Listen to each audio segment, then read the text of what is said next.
नमस्कार दोस्तों, तो स्वागत है पार्ट 2 में। तो चैनल पर नए हो तो चैनल को सब्सक्राइब कर दीजिए, बेल आइकन को प्रेस कीजिए ताकि मैं जब भी नया वीडियो यहाँ पे अपलोड करूँगा चैनल पे तो उसकी नोटिफिकेशन आपको मिल जाएगी। तो पार्ट 1 में कुछ ऐसा हुआ था कि जब वो रवि पीछे मुड़ के देखता है तो उस टपरी के अंदर से 4-5 लोग उसके ऊपर हँसने लगते हैं।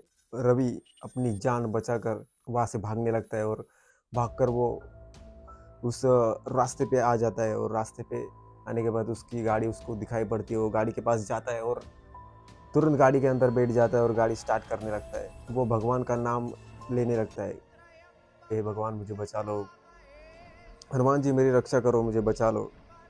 और तभी चमत्कार हो जाता है, गाड़ी स्टार्ट हो जाती है और जैसे गाड़ी स्टार्ट होती है वो नॉन स्टॉप गाड़ी भगाता है और उस जंगल से बाहर निकल जाता है। तो उसको लगभग शहर पहुंचने में सुबह हो जाती है और जैसे ही वो एक ढाबे पे रुकता है तो ढाबे पे रुकने के बाद उस ढाबे वाले से वो अपनी पूरी घटना रात में जो उसके साथ घटी थी वो उसको बताने लगता है। वो उसको बोलता है कि अरे भाई, मेरे साथ कुछ रात को ऐसा ऐसा हुआ था कि वहाँ पे एक चाय की टपरी थी, उसके अंदर एक बूढ़ा इंसान था सफ़ेद बनियान पहने और उसने मुझे चाय दी और ऐसा सब कुछ। मतलब अभी मैं पूरा नहीं बताता वो डिटेल में, आपको पता है। वो बताने लगता है और वो बताने के बाद वो जो ढाबे वाला रहता है वो उससे कहता है कि अच्छा वो चाय वाली टपरी जो अंदर जंगल में है? तो बोलता हाँ हाँ वही वही। अरे वो टपरी तो लगभग आज से 5 साल पहले ही जलकर खाक हो चुकी थी। क्या बात कर रहे हो?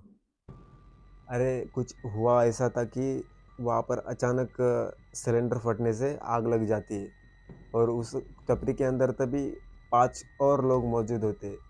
उनकी भी पे सिलेंडर फटने से उस चाय वाले के साथ मौत हो जाती है। वो तरीके से वह जल के पूरा खाक हो जाते हैं। तो ये बात सुनने के बाद रवि बहुत ही घबरा जाता है और वो ढाबे वाला उससे कहता है तुम्हारी किस्मत अच्छी थी, हनुमान जी की कृपा तुम पे बनी रही और तुम वहाँ से निकल गए, तुम्हारी जान बच गई। इतना सुनने के बाद वह अपने आप को बहुत खुशनसीब समझता है कि यार मैं तो मौत के मुंह से निकल गया, मेरी जान बच गई। और वो अपने घर के लिए निकल पड़ता है अपनी गाड़ी लेकर। घर पहुंच जाता है। यहाँ नहीं, कहानी यही नहीं ख़त्म होती दोस्तों। अब तो यहाँ पे असली कहानी शुरू होती है। पहली रात होती है। पहली रात को सब सो जाते, सब घर वाले जो होते हैं उसके, मतलब माँ बहन उसके पापा, 4 जन होते हैं घर में। तो वो क्या है उनका, मतलब इसका बेडरूम अलग और उसके बहन का अलग और उसके माता पिता का अलग, ऐसा तीनों अलग अलग सो रहे थे। तो उसके बेडरूम में सोया रहता है। तो होता ऐसा है कि 12 बजने के बाद, बराबर 12 बजने के बाद उसका दरवाज़ा है ना जो बेडरूम का, तो वो अचानक खुल जाता है। दरवाज़ा मतलब ऐसे खुलता है ना, खर्र करके, तो उसकी नींद खुल जाती है। तो नींद खुलने के बाद वो सोचता है यार, मम्मी वो पापा और दीदी तो सो रही है, दरवाज़ा किसने खोला है भाई? तो फटाक से उठता है और देखने के लिए जाता है किचन की तरफ कि किचन से ही कुछ आवाज़ आ रही है। तो वो उधर किचन की तरफ बढ़ने लगता है, आगे बढ़ने लगता है। तो जैसे वो किचन के दरवाजे पे पहुंचता है ना, घबरा जाता है। तो वो देखता है कि उसका उनका जो चूल्हा है, मतलब गैस कहते हैं अपन, देसी भाषा में उसको चूल्हा कहते हैं, तो वो जलने लगता है ऑटोमेटिकली। तो वो आगे बढ़ता है, वो गैस बंद करता है और फिर से सोने के लिए पीछे मुड़ता है। तो पीछे मुड़ने के बाद फिर से वो चूल्हा है ना जल जाता है। तो अब तो वो रवि है ना पूरा, मतलब घबरा जाता है, पूरा उसके पसीने छूट जाते हैं, पूरा हाथ पैर उसके सुन्न पड़ जाते हैं। और पीछे से एक आवाज़ आती है। वो आवाज़ और किसी की नहीं, वही चाय वाले जो बूढ़ा था ना बनियान वाला, उससे की होती है। वो कहता है अरे रवि बेटा, चाय नहीं पियोगे?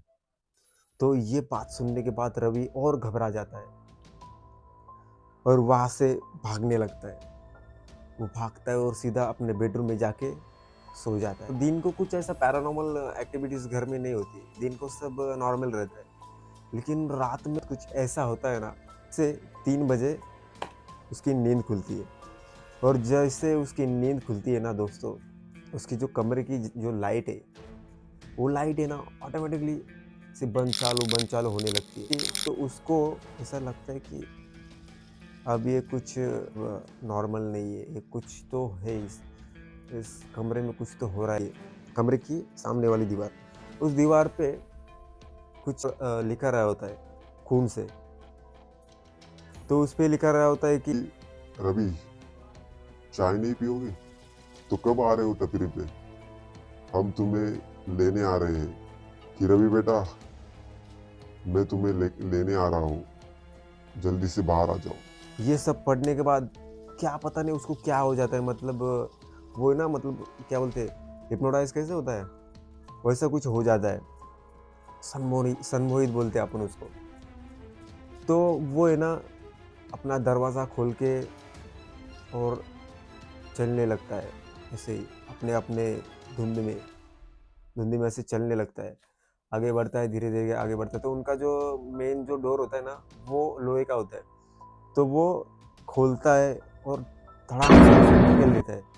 तो जोर से आवाज़ होती है और घर के सब उठ जाते हैं। तो उठने के बाद वो बाहर ऐसे नींद में ही चलने लगता है, नहीं क्या, आधी आंखें बंद आधी खुली, और सब उठ जाते हैं। और उठने के बाद बाहर आके देखते हैं तो, अरे रवि बेटा कहाँ जा रहे हो, इतनी रात गए?